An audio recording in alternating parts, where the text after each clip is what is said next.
வணக்கம். புதிய தலைமுறையின் விரைவு செய்திகளுக்கு உங்களை வரவேற்கிறேன். கச்சத்தீவு அருகே நடுக்கடலில் ராமேஸ்வரம் மீனவர்கள் மீது இலங்கை கடற்படையினர் தாக்குதல் நடத்தியுள்ளனர். கற்கள் மற்றும் பாட்டில்களை வீசி தாக்குதல் நடத்தப்பட்டதாக கூறிய மீனவர்கள் இரவோடு இரவாக கரை திரும்பினர்.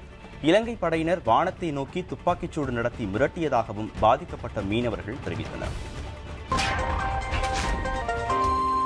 ராஜீவ்காந்தி கொலை வழக்கில் தண்டனை விதிக்கப்பட்டுள்ள பேரறிவாளன் சிவராசன் பேட்டரி வாங்கி வர சொன்னதால் வாங்கி வந்ததாகவும், ஆனால் அதற்கான காரணம் தெரியாது என்றும் கூறியதாக வாக்குமூலத்தை பதிவு செய்த ஓய்வு பெற்ற சிபிஐ அதிகாரி தியாகராஜன் தெரிவித்திருக்கிறார். இது தொடர்பாக புதிய தலைமுறையின் அக்னி பரீட்சைக்கு பேட்டியளித்த அவர், காரணம் தெரியாது என்ற பேரறிவாளனின் கூற்றை தான் பதிவு செய்யவில்லை என குறிப்பிட்டுள்ளார். அதை பதிவு செய்திருந்தால் பேரறிவாளன் தற்போது சிறையில் இருக்க வேண்டிய நிலை ஏற்படாமல் இருந்திருக்கலாம் என்றும் தியாகராஜன் கூறியுள்ளார்.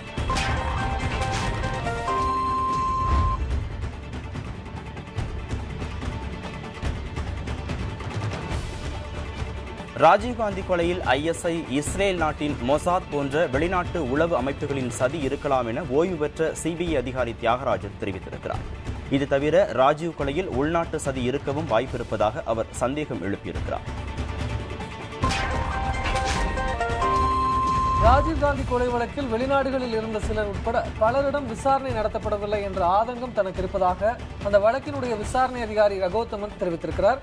தியாகராஜனின் நேர்காணல் குறித்து கருத்து தெரிவித்த அவர், விசாரணையின் போது திமுக தலைவர் கருணாநிதி தெரிவித்த தகவல் இன்று வரை புதிராகவே இருப்பதாக கூறியுள்ளார்.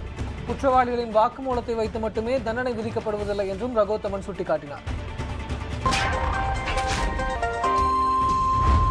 ராஜீவ் கொலை வழக்கில் ஆயுள் விதிக்கப்பட்டுள்ள பேரறிவாளன் உள்ளிட்ட 7 பேரையும் மனிதாபிமான அடிப்படையில் விடுதலை செய்ய வேண்டும் என திமுக வலியுறுத்தியுள்ளது. ராஜீவ்காந்தி சென்னை பொதுக்கூட்டத்தில் பங்கேற்க வந்த நாளில் நாகரீகம் கருதி திமுக கூட்டம் ரத்து செய்யப்பட்டதாக அந்த கட்சியின் செய்தி தொடர்பாளர் TKS இளங்கோவன் தெரிவித்துள்ளார். ராஜீவ் வழக்கில் வெளிநாடு மற்றும் உள்நாட்டு சதி இருக்கலாம் என்று தியாகராஜன் கூறியிருப்பதால் வழக்கினுடைய அடிப்படையே தகர்க்கப்பட்டிருப்பதாக பாமக நிறுவனர் ராமதாஸ் கூறியிருக்கிறார். பேரறிவாளன் உள்ளிட்ட 7 பேரையும் விடுதலை செய்ய வேண்டும் என அவர் வலியுறுத்தியுள்ளார். அதே நேரத்தில் தியாகராஜன் வெளியிட்ட தகவல்களால் எந்த பலனும் ஏற்படாது என விடுதலை சிறுத்தைகள் கட்சித் தலைவர் தொல் திருமாவளவன் கருத்து தெரிவித்துள்ளார். தியாகராஜனின் கருத்தை சட்ட ரீதியாக எதிர்கொள்ள வேண்டும் என பாரதிய ஜனதா கட்சி வலியுறுத்தியுள்ளது. கருணாநிதி விசாரிக்கப்பட வேண்டும் என்பது குறித்து பேட்டியளித்த அந்த கட்சியின் தமிழக தலைவர் தமிழிசை சவுந்தரராஜன், அரசியல் காரணங்களுக்காக கூறப்படும் கருத்துக்கள் பற்றியும் விசாரிக்க வேண்டும் என்று தெரிவித்தார்.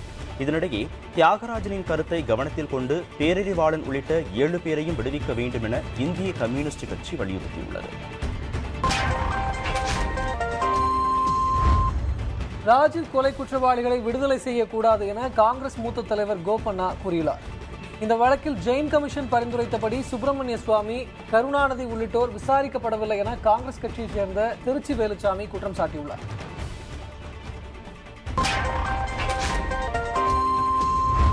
ராஜீவ் கொலை வழக்கில் நிரபராதிகள் யாரும் தண்டிக்கப்படவில்லை என்று அந்த வழக்கை விசாரித்த சிறப்பு புலனாய்வு குழுவின் தலைவர் TR கார்த்திகேயன் தெரிவித்துள்ளார்.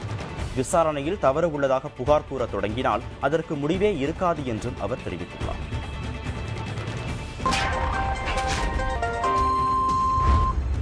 ராஜீவ்காந்தி கொலை வழக்கில் முருகன், சாந்தன், பேரறிவாளன் ஆகியோரது தூக்கு தண்டனையை குறைத்ததற்கு எதிராக மத்திய அரசு தாக்கல் செய்த மறுசீராய்வு மனுவை உச்சநீதிமன்றம் விசாரணைக்கு ஏற்றுக்கொண்டுள்ளது. இந்த மனு தலைமை நீதிபதி HL தத்து தலைமையிலான அமர்வு முன்பு வரும் 28ஆம் தேதி விசாரணைக்கு வருகிறது.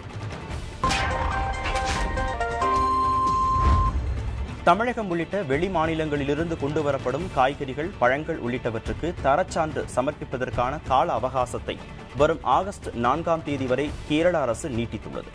காய்கறி மற்றும் பழங்களில் நச்சுத்தன்மை அதிகமாக இருப்பதாக எழுந்த குற்றச்சாட்டை அடுத்து தரச்சான்று பெறுவதை கேரள அரசு கட்டாயமாக்கியுள்ளது.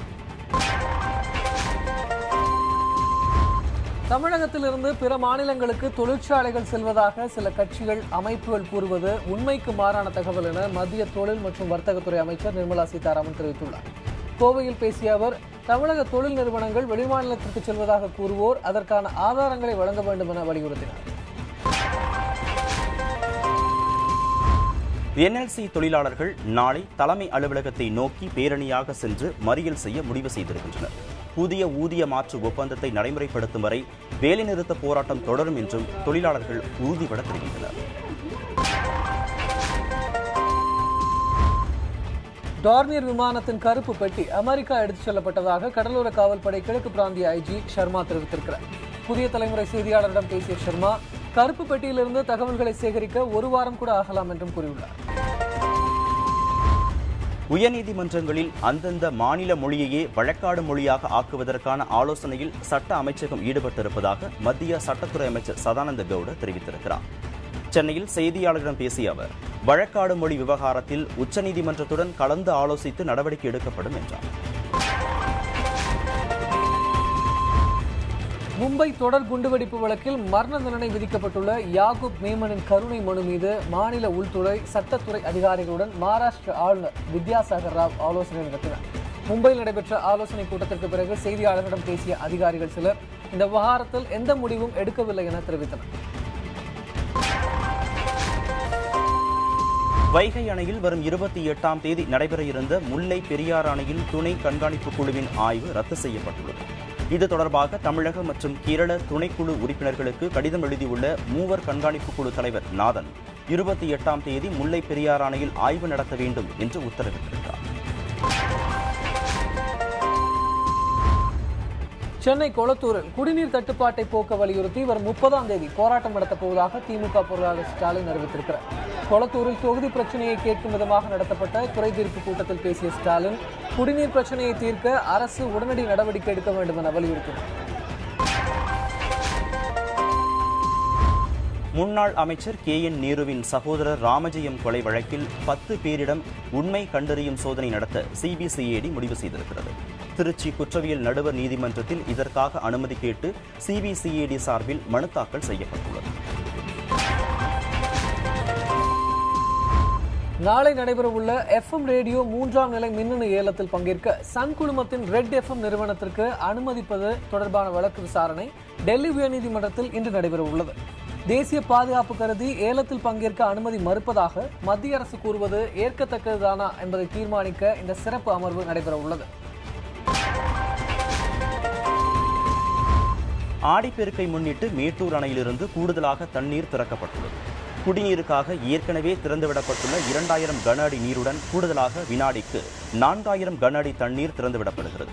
முதலமைச்சர் ஜெயலலிதாவின் உத்தரவுப்படி ஆடிப்பெருக்கு கொண்டாடப்படும் ஆகஸ்ட் 3ஆம் தேதி வரை கூடுதலாக தண்ணீர் திறக்கப்படும்.